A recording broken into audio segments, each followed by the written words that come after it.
This amber goop comes from bugs, and you've probably eaten it before. It's a natural resin called shellac, and once it's stretched and cooled, it's used in tons of ways, from adding a shine to popular candies like jelly beans and preserving citrus fruit to finishing wood. Its history dates back 3,000 years in India, where it was originally used to make jewelry and adorn palaces. India is the world's largest shellac producer, exporting over $65 million worth of it a year. But fluctuating harvests and prices have put this ancient industry at risk. Sherlock के काम में शुरू से लेके last तक challenges है रह सकते हो नहीं तो इसमें इस बिजनेस को करना काफी टफ है So how exactly do a tiny insect's excretions end up on your candy and lemons? We head to India to find out.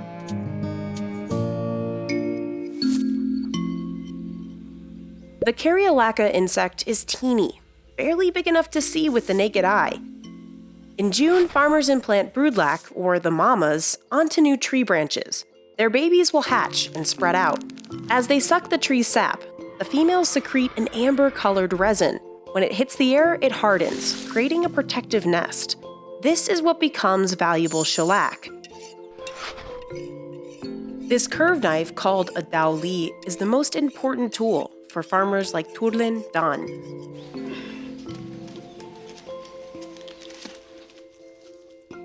She climbs up to 20 feet to reach the small branches where the insects grow. She has about 100 of these lac-infested trees. पेड़ चढ़ने से डर भी लगता है कि इधर फिसल जाए तो हम नीचे ना गिर जाए वो सब को भी थोड़ा सोच के चढ़ना पड़ता है It can take as many as 300,000 insects to make just 1 kilo of shellac. That's where the lac insect derives its name, from ek lakh, meaning 100,000 in Hindi. Turlen can harvest that in 1 day, but it takes her 2 more to scrape it all off. She uses the same dauli. पेड़ की कटाई छटाई करने के लिए हम लोग को दाउली का इस्तेमाल करते हैं She sells the lac to a local market, earning $7 a kilo. That's where Manoj Soraogi buys it. His factory sources raw lac from 4 states and processes over 500 metric tons a year. It all starts with crushing and washing, which is the most challenging part. Cleaning the lac for too long could lower the yield.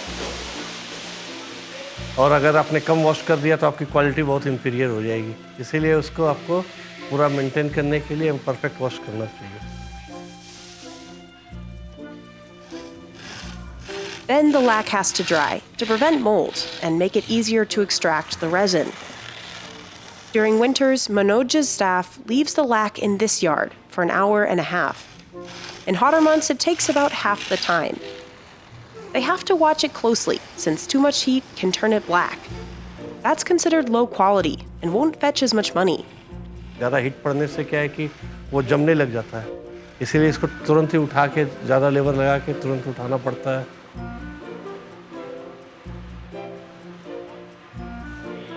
Next, the workers assign it one of 4 grades, depending on the size. They'll remove small sticks by hand.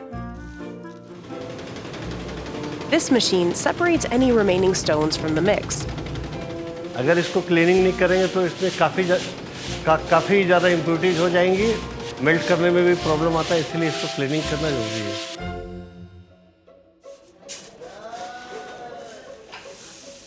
The workers put the lac into a cloth tube that looks kind of like a giant sock. They twist it so the mixture moves toward the kiln and spin it until the lac melts. The sock collects any leftover rocks or sticks that might have snuck in. They spend at least 6 hours a day spinning the tube and stoking the fire that burns at 167 degrees Fahrenheit. In the summer, it can get up to 113 degrees in this factory.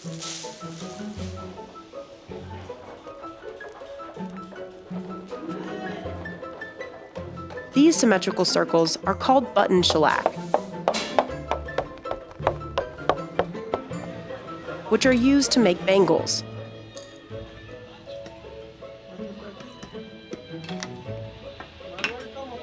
Workers also spread it across this tool, called a pippa, to make sheet shellac. They use a palm leaf to spread it out evenly. The workers remove it once it's cooled. Then they stretch it out even more, using their hands, feet, and teeth. This is how shellac has been made for centuries. ये जो है ये पूरा natural product है। उसका जो temperature रहता है वो काफ़ी डाउन हो जाता है। उसमें से स्प्रेड जब करता है तो वो हार्मफुल कहीं भी नहीं रहता कुछ भी। They'll pull it to an even 5 foot by 5 foot square. These sheets will be used to polish candies, cashew nuts, and fruit.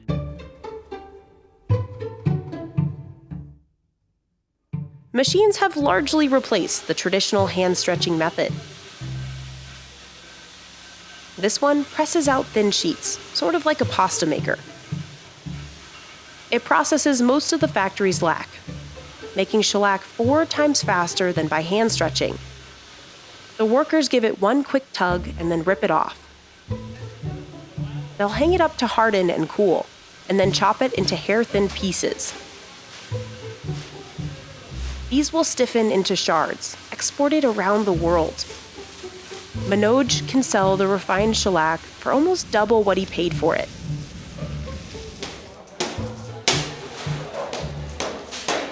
Indonesia and the United States are his biggest customers. The US is also the world's largest importer, buying up roughly a fourth of all Indian shellac. It's been valued for 3,000 years for its versatility. One of shellac's earliest uses was as a rich crimson dye. The insect's excretions also made a strong glue and added a shiny, water-resistant finish to wood and leather. In medieval Europe, artists mixed it into paints. In the 1800s, it became the base of gramophone records before the invention of vinyl. Through the 1900s, it was a popular finish for wood paneling in American homes. It also made its way into pharmaceuticals, coating pills and tablets, and food. As a glossy glaze for candies, fruits, cakes, and nuts. Today, the global shellac industry is worth over $167 million, and more than half of the world's supply comes from India. The US Food and Drug Administration allows it as a food-safe additive, as long as it's listed on the ingredients list as shellac or confectioner's glaze. It's in treats like Junior Mints, jelly beans, candy corn, and Whoppers. It's also often dissolved in alcohol and sprayed onto citrus fruit. The waxy coating wicks away moisture, extending the fruit's shelf life. And that gloss makes for a more eye-catching lemon on grocery store shelves.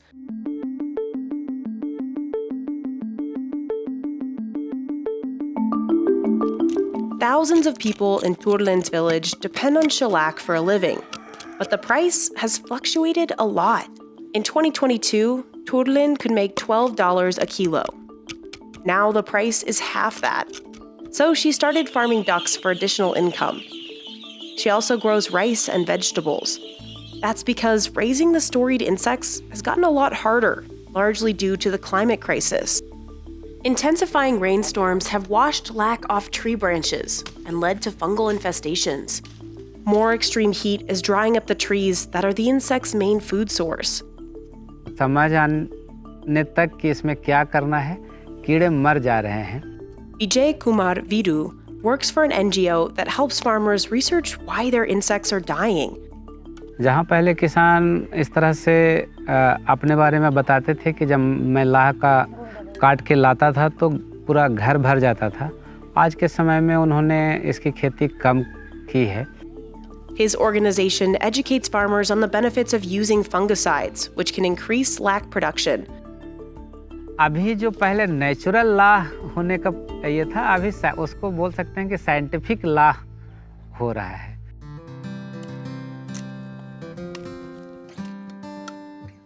Armed with a little help from science, Indian lac producers are fighting to keep raising their amber insects for generations to come.